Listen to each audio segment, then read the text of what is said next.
வணக்கம். கீதையின் பயணத்துல நாம இப்போ ரொம்ப முக்கியமான இறுதிக்கட்டத்துக்கு வந்திருக்கோம்.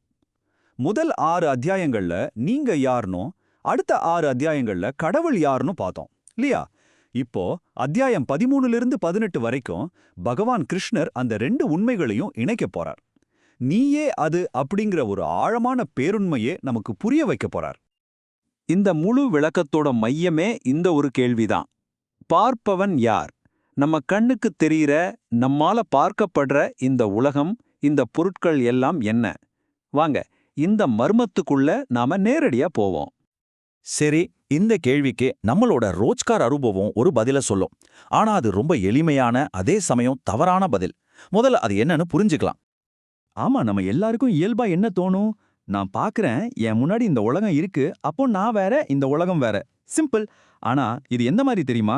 ஒரு காலத்துல பூமி தான் சென்டர், சூரியன் தான் அதை சுட்டி வருதுன்னு நம்பணும் இல்லையா? நம்ம அனுபவத்துக்கு அப்படிதானே தெரிஞ்சது. அது மாதிரி தான் இதுவும்.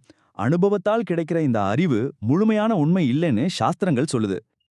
இப்போ தர்க்க ரீதியா லாஜிக்கலா யோசிச்சு பார்ப்போம். பார்ப்பவனுக்கும் பார்க்கப்படும் பொருளுக்கும் ஏன் வித்தியாசம் இருந்தே ஆகணும்? அதை கொஞ்சம் அலசுவோம். இங்க பார்க்கப்படும் பொருள்னா வெளியே இருக்கிற உலகம் மட்டும் இல்ல. நல்லா கவனிங்க. நம்மால நம்ம உடலை உணர முடியுது, நம்ம மனசோட ஓட்டத்தை, நம்ம எண்ணங்களை பார்க்க முடியுது. அப்போ அதையெல்லாம் கவனிக்கிற, பார்க்கிற அந்த நான் யாரு? நிச்சயமா நான் இந்த உடம்பு கிடையாது, இந்த மனசும் கிடையாது. ஏன்னா அதையெல்லாம் என்னால பார்க்க முடியுது இல்லையா? இந்த அட்டவணை அந்த வித்தியாசத்தை ரொம்ப தெளிவா காட்டுது பாருங்க. பார்ப்பவன் அவன் சைதன்யம், அதாவது உணர்வுள்ளவன். ஆனா பார்க்கப்படுற பொருள் அது ஜடம், உணர்வற்றது. பார்ப்பவன் எப்பவும் மாறாதவன், ஆனா பார்க்கப்படுற பொருள்கள் நொடிக்கு நொடி மாறிட்டே இருக்கு. ஒன்னு அழிவில்லாதது, இன்னொன்னு அழியக்கூடியது. ஒன்னு உண்மை, இன்னொன்னு வெறும் தோற்றம், ஒரு மாயை. பாத்தீங்களா? 2 நேர் எதிர்துருவங்கள் மாதிரி இருக்கு. இதுதான் தர்க்கம் நமக்கு காட்டுற ஒரு பெரிய பிரிவு. நாம தர்க்க ரீதியா இப்படி ஒரு பெரிய பிரிவை பார்த்தோம் இல்லையா? ஆனா இந்த பிரிவை உடைக்கிற ஒரு ஆச்சரியமான உண்மையை கிருஷ்ணர் இப்ப நமக்கு சொல்ல போறார். கீதையில கிருஷ்ணர் சொல்ற இந்த ஸ்லோகம் ரொம்ப ஆழமானது. அவர் சொல்றாரு, அர்ஜுனா, பார்ப்பவனும் நானே, பார்க்கப்படும் பொருளும் நானே. தர்க்கத்தால் பிரிக்கப்பட்ட, ஒண்ணுக்கொன்னு எதிரா தெரிஞ்ச இந்த 2 விஷயங்களும் அடிப்படையில ஒண்ணுதான் அப்படிங்கிறாரு. எப்படி இது சாத்தியம்னு நமக்குள்ள ஒரு குழப்பம் வர்றது ரொம்ப இயல்புதான். புரிஞ்சிக்க கொஞ்சம் கடினமா இருக்கிற இந்த கருத்தை வாங்க ஒரு அருமையான ஓமை மூலமா ரொம்ப எளிமையா புரிஞ்சுக்கலாம். இப்ப பாருங்க, கடல்ல ஆயிரக்கணக்கான அலைகள் வருது போகுது. ஒவ்வொரு அலைக்கும் ஒரு தனிப்பட்ட உருவம், ஒரு பேர் இருக்கு. ஆனா நிஜத்துல அலைன்னு தனியா ஒன்னு இருக்கா? இல்லையே. அது வெறும் தண்ணீர் தானே. அப்போ அலை, கடலுங்கிறதெல்லாம் வெறும் பேரும் உருவமும் தான். அதுக்கு பின்னாடி இருக்கிற ஒரே அடிப்படை உண்மை என்ன? தண்ணீர். ஆக முக்கியமான விஷயம் இதுதான்.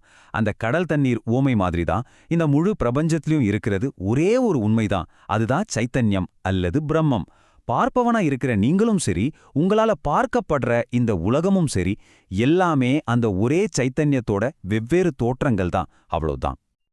சரி, இந்த தத்துவத்தை தெரிஞ்சுக்கிறதுனால நமக்கு என்ன லாபம்? இந்த அறிவு எப்படி நம்ம வாழ்க்கையை ஆனந்தமா வாழறதுக்கு உதவும்? அதை இப்ப பார்க்கலாம். இப்போ கேள்வி உங்ககிட்ட தான். அந்த கடலலை ஊமைய வச்சு யோசிச்சா நீங்க யாரு? கொஞ்ச நேரத்துல தோன்றி மறையிற ஒரு சின்ன அலையா உங்களை நினைக்கிறீங்களா? இல்ல அந்த எல்லா அலைகளுக்கும் ஆதாரமா இருக்கிற எல்லையற்ற அந்த தண்ணீரா உங்களை உணர்றீங்களா? நீங்க எடுக்க போற இந்த முடிவு தான் உங்க வாழ்க்கையிலே தீர்மானிக்க போகுது. முதல் தேர்வு, நான் இந்த உடம்பு, இந்த மனசுன்னு நீங்க நம்புனா வாழ்க்கை முழுக்க இன்பத்துன்ப போராட்டம் தான். கடைசியில மிஞ்சுறது துக்கம் தான். ஆனா 2வது தேர்வு, நான் அந்த எல்லையற்ற சைதன்யம்னு உணர்ந்தீங்கன்னா உங்க இயல்பே ஆனந்தம்னு புரிஞ்சுப்பீங்க. அதோட விளைவு எல்லா கட்ல இருந்தும் விடுதலை. நாம சாதாரணமா நான்னு சொல்லும்போது இந்த 2 விஷயங்களையும் தெரியாம ஒன்னா சேர்த்துடுறோம். உண்மையான பார்ப்பவனான சைத்தன்யத்தையும் பார்க்கப்படுற பொருளான இந்த உடல் மனசையும் ஒன்னா சேர்த்து பார்க்கிற அந்த தவறான அடையாளத்துக்கு பேர் தான் அகங்காரம் அல்லது ஈகோ. எப்போ இந்த கீதையின் ஞானம் நமக்கு புரியுதோ அப்போ இந்த அகங்காரம், இந்த ஈகோ அப்படியே பனி மாதிரி கரைஞ்சு போயிடும். பார்க்கப்படுற பொருளான இந்த உடம்பும் மனசும் வெறும் மாயத்தோற்றம்னு அது மாயோட சேர்ந்துடும். பார்ப்பவனான ஆத்மா பரமாத்மாவான பிரம்மத்தோட ஒன்னாயிடும். எல்லா துன்பத்துக்கும் காரணமான அந்த அகங்காரமே இல்லாம போயிடும்.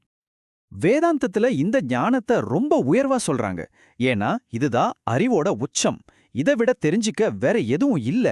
இது உங்களுக்கு குறையாத சந்தோஷத்தையும் கலங்காத அமைதியும் கொடுக்கும். எல்லாத்துக்கும் மேல அறியாமைங்கிற கட்டிலிருந்து உங்களை இது விடுவிக்கும். இந்த விளக்கத்தோட இறுதியில உங்க சிந்தனைக்கு ஒரு கேள்வி.